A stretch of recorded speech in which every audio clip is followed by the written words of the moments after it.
K-Rock Middle Lake Rock Reviews with Behind the Bands. I am here with Prospect Hill from Boston, and I've got Adam, Derek, Edgar, John, and Mark with us. Guys, thanks for being on Behind the Bands.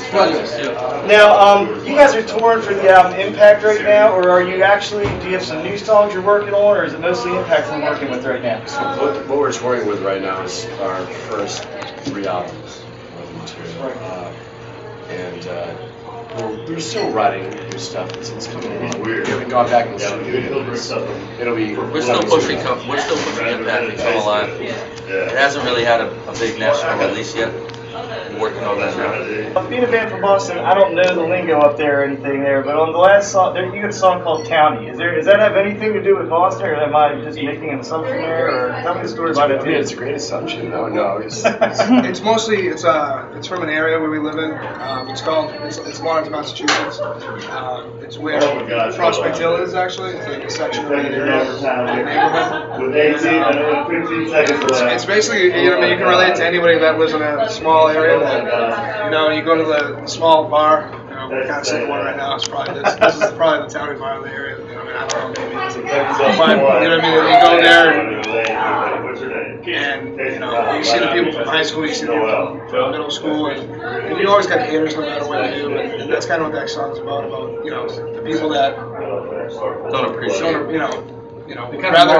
would rather hate on you because you're doing something that you love, and you're branching out of the town that you're from. So that's like the big F you song. There you go.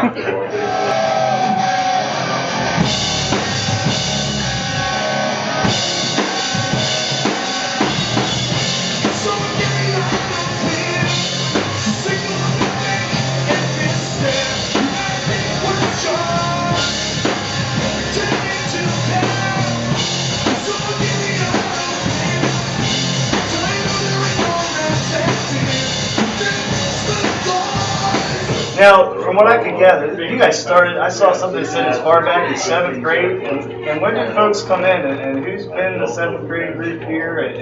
Well, Mark and Derek started out in middle school, around 7th grade, right? Yeah, 7th grade, he was a new kid in school.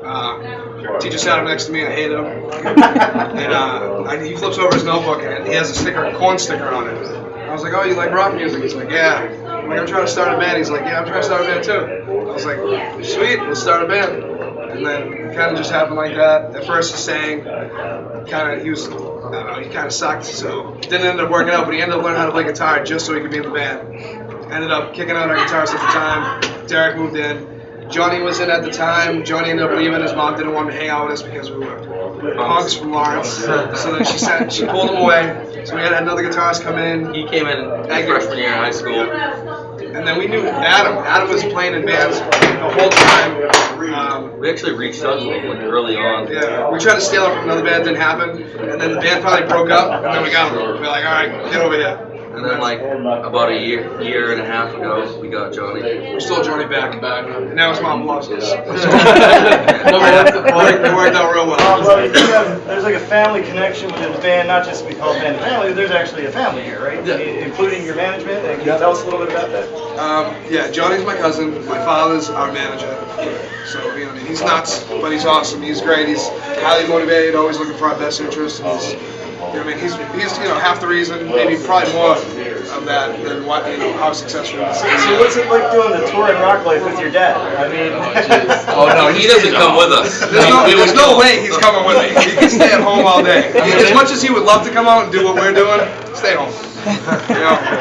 Stay back. I love your guys' studio music, but a live Prospect Hill show is absolutely awesome. And one of the things that, I don't know if it's a trademark, but every video I've seen Adam, you like to get out in the crowd, don't you?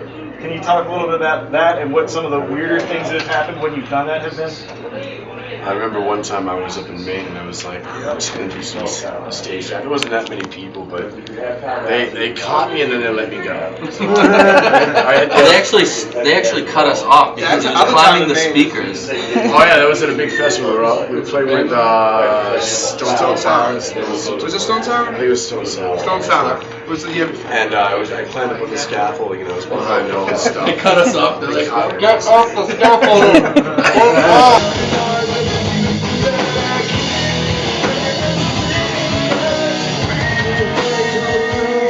I know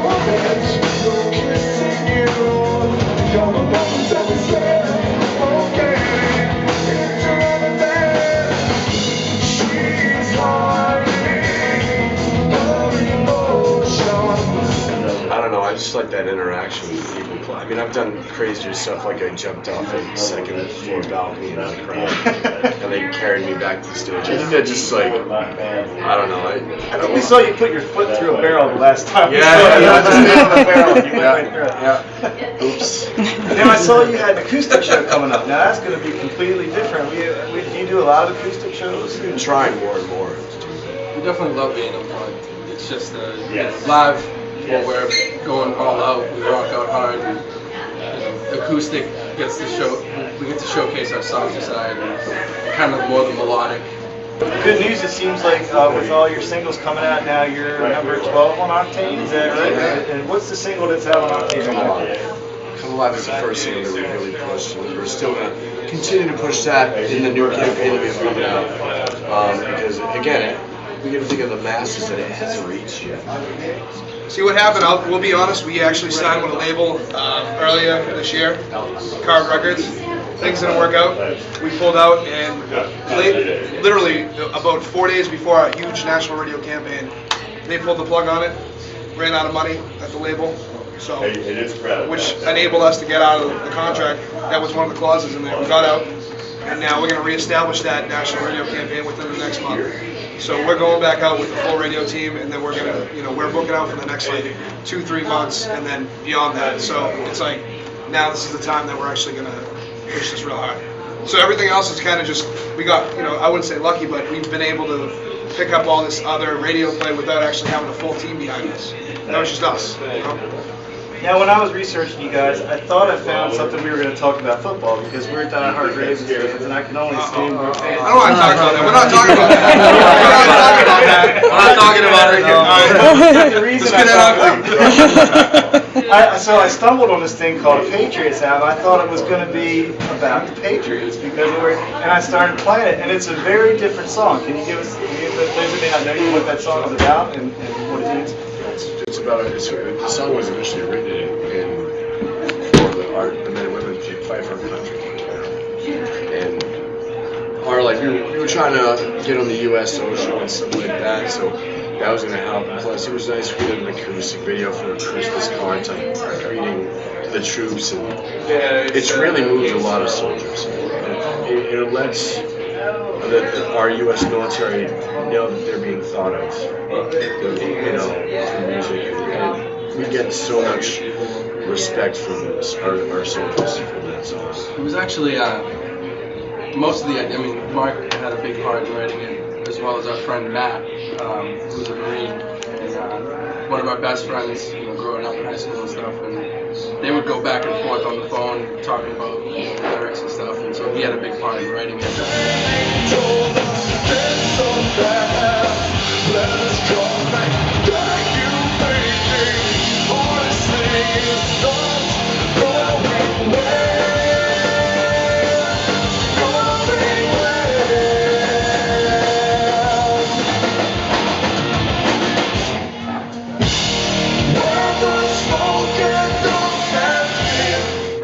It was basically I wrote the song while we were actually staying at a DJ's house up in Maine because we were at the studio. We basically just wrote the song. Derek and I, jammed the song out. Edgar was there. We all banged the song out. It was like it was quick. And then we didn't have any melody or lyrics to it, so I ended up writing this. And as soon as I had it done, I was like, I don't really know if I'm okay to prove something like this, I'm not in the military, I don't know how they're going to feel about it. So I immediately forwarded it over to my best friend, who's, he's a Marine. He did 2 tours of Iraq, and I sent it to him, and he called me back, and he was crying. So he was like, I love it, release it. And I was like, all right, cool. So he gave me the go-ahead, and I was like, all right. And like Adam said, it's been well received. I think Adam's even had someone come up to him and give him a ring, right? This ring was given to me down in Texas by a soldier named Gabriel de la Garza, and I haven't taken it off my hand since the day he gave it to me. It's just well, you know what I mean? I wear it every day. Busted.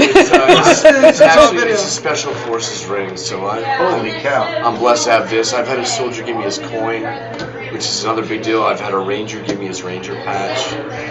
It's just things like you don't give away, and I keep them in a special box at home where I know nothing's going to happen to them. So You guys are rounding out the Mass Attack Tour with another great band we love, Lansdowne out of Boston. So in the summer, do we have a big summer tour plan that you can talk about yet, or any festivals in mind? It's all really going to be based off this next radio campaign. Basically, how well that single's received is basically how you get picked up by radio stations and then big festivals. And then we'll book it. We're going to be out on the road the whole summer, and we'll just kind of dictate where we go by those radio festivals that we get picked up. If it was up to me, we'd be out on the road till Christmas. You know what I mean? Come back for a couple weeks, eat some good food, and then get back home. Bring down and show yourself to me. Bring down and allow yourself to be. Bring down and let it lie. Bring down and show yourself to me. Bring down and allow yourself to be. Bring down and let it lie. Tour coming up with Lansdowne, and then after that we're going to be home for about 3 days, and then we're heading back out, and we're going back out west on our own, and then we're going to head down south and pick up a band called Shallow Side, good friends of ours, and then we're going to bring them back up to the northeast with us. So that's really what we got planned. We got a show actually this week, which I'm cool. It's going to be a big show. So. Cool and 1,000-foot crutch, Lansdowne. Our Kills Vision. And where's the best place for people to find you guys? Is it on your website? Is it on your Facebook? Where do you like to direct people to? We're on Twitter, Facebook. Our website has a lot of information on there. We're social creatures, so we're all over. Google us for iTunes, Rhapsody, Napster, Amazon, Facebook, MySpace, Twitter, YouTube. You can find, we have a merchandise store on our website. It's www.prospecthillmusic.com, and you can purchase CDs there as well. Any of our we're actually on plentyoffish.com too. Check that out. We got a profile. No joke, there's a profile on there. We were told by Dory Drive it's the best way to pick up chicks on the road. We actually haven't finished the profile. But, they're a cool band too. Yeah, we like Dory Drive. Well, I want to thank Prospect Hill for spending time on Behind the Bands. Once again, we're here at Guido's in, what city are we in? We're in Frederick. I lost track of where we are. Guido's in Frederick, Maryland on 6th Street. Prospect Hill, go see these guys live. A stupendous live concert. We have not seen the acoustic show yet, but we're really looking forward to the live show tonight. Guys, thanks for being here. Thanks for having us.